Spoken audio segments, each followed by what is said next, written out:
కాంగ్రెస్ ప్రభుత్వం 6 గ్యారంటీల అమలులో విఫలమైన సందర్భంగా రేపు బీజేపీ రాష్ట్ర అధ్యక్షులు రామచంద్రరావు ఆధ్వర్యంలో ధర్నా చౌక్ వద్ద నిర్వహించబోయే మహాధర్నాను విజయవంతం చేయాలని బీజేపీ మేడ్చల్ జిల్లా అధికార ప్రతినిధి పోతగాని గోపాల్ గౌడ్ పిలుపునిచ్చారు.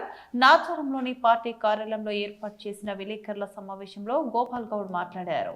రేవంత్ రెడ్డి ప్రభుత్వం మాయమాటలు చెప్పి అధికారంలోకి వచ్చి 2 సంవత్సరాలు పూర్తయినా ఇప్పటి వరకు ఇచ్చిన హామీలు నెరవేర్చలేదన్నారు. అబద్ధాలు అచ్చుగుద్దినట్టు చూపించే పార్టీ ఏదైనా ఉందంటే అది కాంగ్రెస్ పార్టీ. సీఎం రేవంత్ రెడ్డి అన్నారు. రేవంత్ రెడ్డి ఎన్నికలకు ముందు 6 గ్యారంటీలు అని చెప్పి ప్రజలకు అరచేతిలో వైకుంఠం చూపించాడని ఆరోపించారు. ప్రజలు రేవంత్ రెడ్డిని గుడ్డిగా నమ్మి ఓట్లేశారని ఇప్పుడు నెత్తి కొట్టుకుంటున్నారన్నారు. మళ్ళీ కాంగ్రెస్ పార్టీ అధికారంలోకి వస్తుందా లేదా అని ఉన్నప్పుడే తెలంగాణను దోచుకోవాలంటూ కాంగ్రెస్ నాయకులు రాష్ట్రాన్ని దోచుకుంటున్నారన్నారు. 6 గ్యారంటీలలో పూర్తి స్థాయిలో ఏ ఒక్క గ్యారంటీని కూడా కాంగ్రెస్ ప్రభుత్వం నెరవేర్చలేదని మండిపడ్డారు. మన తెలంగాణ ప్రజలు ఎందుకంటే ఆయన ఇప్పటిదాకా ఏదో రేవంత్ రెడ్డి చేస్తున్నా అనుకున్నాం.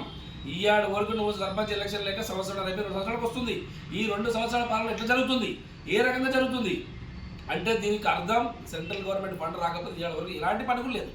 ఉపాధి హామీ పథకం కావచ్చు, ఇంకో పథకం కావచ్చు, జిహెచ్ మన గ్రామ పంచాయతీలలో ఏ చిన్న పథకం కూడా నడుస్తుందంటే కేంద్ర ప్రభుత్వం పథకము. దాన్ని నీ ఖాతాలో వేసుకోవడానికి శత విధాల ప్రయత్నం చేస్తున్నారు. తెలంగాణ రాష్ట్ర ముఖ్యమంత్రి, మాజీ ముఖ్యమంత్రి అట్లా చేసాడు, ఈ ముఖ్యమంత్రి అట్లా చేస్తున్నాడు. కావున ప్రజలు కూడా మేల్కోవాలి. ఇప్పటికే చాలా మేల్కొన్నారు. రేపు సర్పంచ్ ఎలక్షన్లో ప్రతి ఒక్క నాయకుడు కానీ కార్యకర్త కానీ భారతీయ జనతా పార్టీ వైపు, మోడీ గారి వైపు, రామచంద్రరావు గారి ఆధ్వర్యంలో తెలంగాణ రాష్ట్రంలో పెద్ద ఎత్తున సర్పంచ్లు గెలిపించాలని చెప్పేసి నేను ఈ సభాముఖంగా మీకు తెలియజేస్తున్నా. రేపు జరగబోయే ధర్నాని ఇందిరా పార్క్ వద్ద రేపు ఉదయం 10 గంటలకు మన రామచంద్రరావు గారి సారథ్యంలో ఏదైతే ధర్నా నిర్వహిస్తున్నారో ప్రతి ఒక్కరము ఉప్పల్ నియోజకవర్గం నుంచి పెద్ద సంఖ్యలో పాల్గొని ఎన్వీఎస్ఎస్ గారి ఆదేశాల మేరకు, రామచంద్రరావు గారి ఆదేశాల మేరకు, మన ఎంపీ గారు ఈటల రాజేంద్ర గారి ఆదేశాల మేరకు, ప్రతి ఒక్కరి ఆదేశాల మేరకు మనం పెద్ద ఎత్తున తరలి వెళ్ళి ఈ ధర్నాన్ని విజయవంతం చేయాలని చెప్పేసి ఈ ప్రెస్ మీట్ ద్వారా మా ఉప్పల్ నియోజకవర్గ నాయకులకు, కార్యకర్తలకు, ప్రజలకు అందరినీ కూడా నేను తెలియజేస్తున్నాను. భారత్ మాతాకి జై.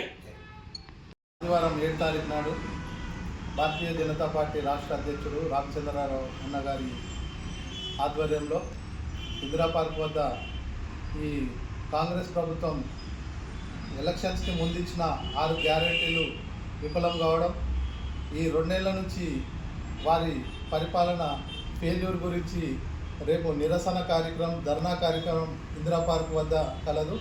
కావున ఆ యొక్క కార్యక్రమానికి మన నాచారం డివిజన్ నుంచి అలాగే ఉప్పల్ నియోజకవర్గం నుంచి తరలి వెళ్లాల్సిందిగా ప్రతి ఒక్కరికి మనం ఇంటిమేట్ చేస్తూ అదే విషయమై ఇక్కడ ప్రెస్ మీట్లో తెలియజేద్దామని కూర్చోవడం జరిగింది. ఈ విషయమై మన జిల్లా అధికార ప్రతినిధి గోపాల్ గౌడ్ అన్న గారు మాట్లాడారు.